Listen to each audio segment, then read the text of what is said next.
В данный момент озвучу информацию, которая в настоящее время возможно озвучить от следственной группы, которая практически уже сутки работает на месте происшествия. Председатель Следственного комитета Российской Федерации Александр Иванович Бастрыкин сегодня с рабочей поездкой находится в Казани. Первое, что он сделал, это он навестил вместе с президентом Татарстана детей, пообщался с родителями пострадавших детей, и затем его ознакомили следователи с теми вещественными доказательствами, которые изъяты на месте происшествия, то есть по всему пути следования нашего подозреваемого следователи рассказали пошагово все этапы совершения преступления. Александр Иванович Бастрыкин дал ряд конкретных поручений по ходу расследования, в том числе после осмотра места происшествия и изъятия большого количества вещественных доказательств назначено более 30 различных судебных экспертиз, в том числе судебно-медицинские, баллистические, взрывотехнические и ряд других экспертиз. Создана следственно-оперативная группа. Дело расследуется Главным следственным управлением Следственного комитета Российской Федерации.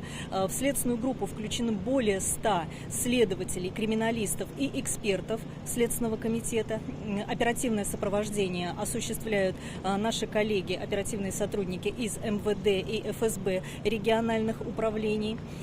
В настоящее время председатель проводит оперативное совещание со следственно-оперативной группой, с нашими коллегами, представители, руководители управлений ФСБ, МВД по республике, также представители МЧС и ряд других структур присутствуют на оперативном совещании. На данный момент уже точно установлено, что на учетах в психдиспансере, наркодиспансере он не состоял, но при этом он неоднократно еще в прошлом году обращался к врачам с сильными головными болями.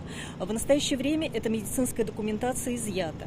Кроме того, еще в прошлом году в одном из медицинских учреждений республики нашему подозреваемому был поставлен диагноз. Он свидетельствует о заболевании головного мозга. Уже установлено, что наш подозреваемый, особенно в последнее время, вел себя очень агрессивно по отношению к родным. В рамках уголовного дела изъято очень большое количество вещественных доказательств, осмотрены видео с камер видеонаблюдения. И это позволило установить полностью как момент непосредственно перед преступлением, так и момент совершения преступления. Установлена и изъята документация о получении разрешения на приобретение оружия, о приобретении оружия.